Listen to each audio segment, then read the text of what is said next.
Hi there, I'm Richard Gordon. And I'm David Sheret. And this is the Finn Moray interview.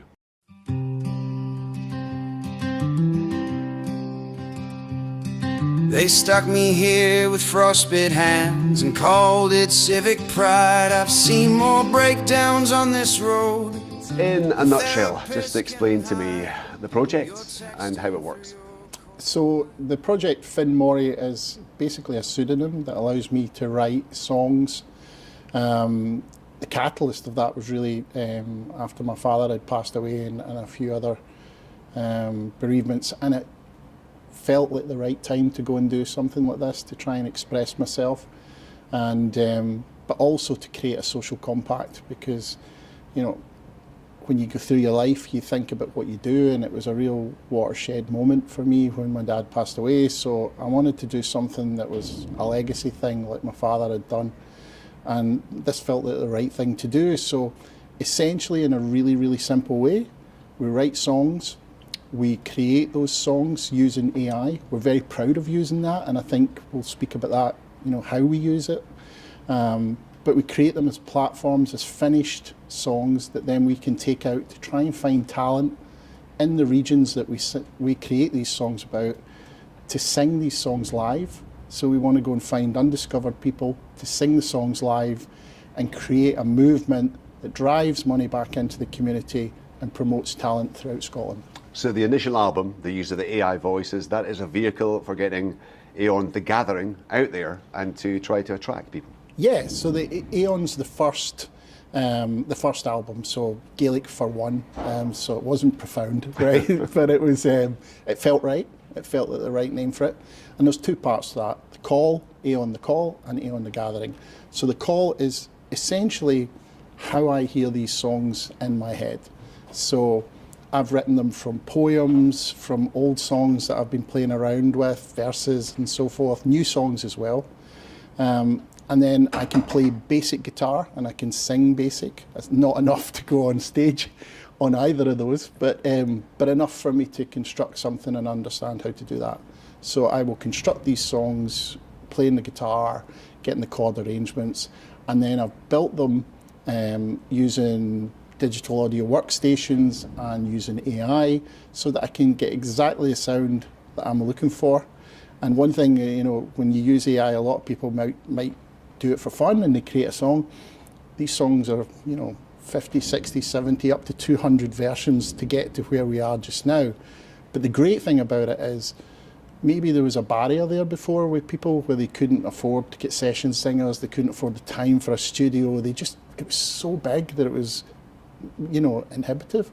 So inhibiting, and it's like now you can do these things, and then you get that actual song that you heard in your head that allows me then to put that out there to help generate money to come into the cause. We've already earmarked money to go back to regions from the start of it, but then importantly try and put them out for people to say, hey, I'd like to come and sing that, I think I'm really good enough to sing that, and then we'll audition, and then the Gathering will take it out live around Scotland. And it will be up to those performers in terms of how they see the songs, how they perform the songs. There's no limit to that? I think just now the honest answer with that is we don't know. If somebody comes in and their arrangement is so much better than what we've got, then we'll look at that. I think if someone comes in and just wants to sing over the top of the arrangement we have just now, then we'll look at that. We shouldn't be prescriptive at this stage. I think we're learning as we go along. The bottom line for me is the best output coming out from these songs, and I think with music we'll know when we hear it. As of now, you've clearly the songs all relate to various cities, towns, villages, parts of Scotland. Was that important to you in terms of getting right across the country? Yes, I think they're all really personal. So I make no bones about that. These songs are all coming from my life. So they're all places that my father and I had some sort of connection in or wanted to go to. In the case of Shetland, I've never been to Shetland. I'm pretty ashamed to say that, but I've never been. But we always wanted to go there. Sadly, we won't be able to do that now, but I've got friends from Shetland and it's a pretty remarkable place. So it's somewhere I wanted to write about. my hometown of Darvel in Ayrshire. I grew up there for 26 years, which is, as you can imagine, in 2023, being an Aberdeen supporter all my life, I was pretty popular that night. But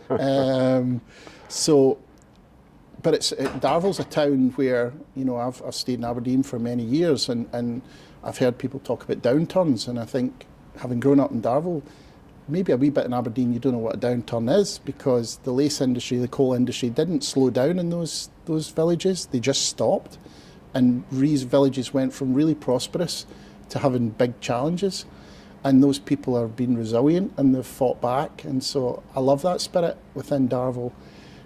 Billy Connolly, Sir Alex Ferguson, Stuart Adamson, these have all been heroes of mine growing up, so it felt right to write songs about those guys. And you're hoping for performers in each of those areas to pick up the songs, local guys? I would love that, but you've got to be realistic as well, is to find talent from those towns that can sing at a world level, because we really want to shoot for as good as we can get.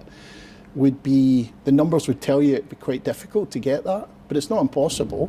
What I would say is just now, if you think you've got the talent to sing these songs, come forward. Yeah. Let's find out. Talk to me about the financial split then. How is any income, how is that going to be divvied up? So the way that we've set it out just now, it's called a thing called a social compact, which essentially in layman's terms, a social compact is a commitment from us as a company on how we're going to run this initiative. And so we will keep 50% of the net profits within the compact to pay for staff, to pay for running, to perpetuate it, to keep things going. We will take 50% and ring fence that for the communities, and we'll set up a committee of people who will have an interest in that and help us distribute those funds round about the areas where the songs come from. And then what we do with the gathering is that we will take 25%, so we will drop 25% in Finn Moray, and we will have a 25% pool that will go to the people who sing on those songs, so that we hopefully have a fairness throughout it. And that's important to you, isn't it? That the performers do actually get a financial benefit, which isn't always the case in the industry. Yeah, I think we're in a place just now where, and it's important to talk about this point. There's a lot talked about how much people get if things stream and so forth, and there are good sound bites to hit corporations over the head, but the reality of the situation is that a lot of the times people don't get fairly remunerated if they're the artist on it, and if people are using streaming and they're going down those lines, the corporations tend to be quite controlling and have the lion's share. So we just want to be fair, and the good thing about this compact is that we don't have to adhere to anybody's rules. No. We own the songs, we own the music, and it'll be set the way we want. Downside of that is maybe that it'll be a bit harder to go global, but we've got some smart people in our company that are working on how we can do that in a different way. But ultimately, we will travel if the music's good, and that's the litmus test. That is the acid test. And we think the music's good, and the feedback we've had from people like yourself, even, who is really, really kind, is that the music stands on its own 2 feet. How good is it going to be if we find talent that can go and sing it even more? It's really exciting.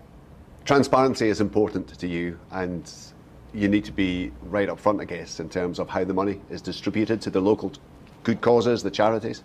Yeah, I think it's about being authentic throughout the whole project. So authentic about how we construct the song. We've got a bit on the website that shows exactly what the process is. We're not trying to hide anything. In fact, we really embrace it. But also when it comes to a social compact, you need that real authenticity through the way that we report on our money. And so we want to make sure that Finn Moray is set up in a way that is fully transparent, that people can come in and they can see how that works, but also so that we've got a dashboard so that we understand how we're going to put this money back into these regions. And that's a part that I'm actually a bit as excited about as anything. We want to find talent. I do like writing songs. I do like creating songs and seeing them go out there. That's brilliant. But actually, if we can go and put even £100 back into where £100 wouldn't be available, how cool is that? Yeah. What kind of timescale are you looking at? Do you, or where do your hopes lie in terms of how it starts to build and how far you can take this whole thing? Well, the vision of the business is to try and stimulate people to look at what we're doing and do it globally.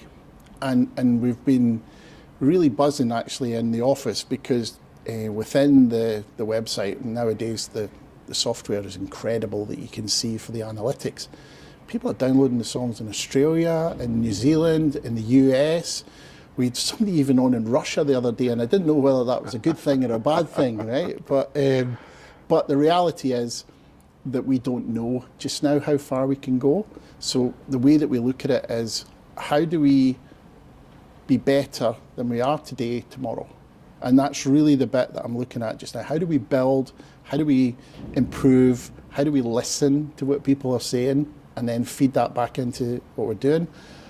But on the short to medium term, what we want to do is sell copies of Air on the Call that give us enough revenue to come in to fund going and doing the gathering the right way. It's a very personal project for you. You've explained exactly what it means to you. Can you imagine what it is going to feel like that first time that you see a performer either up there or streaming playing your song?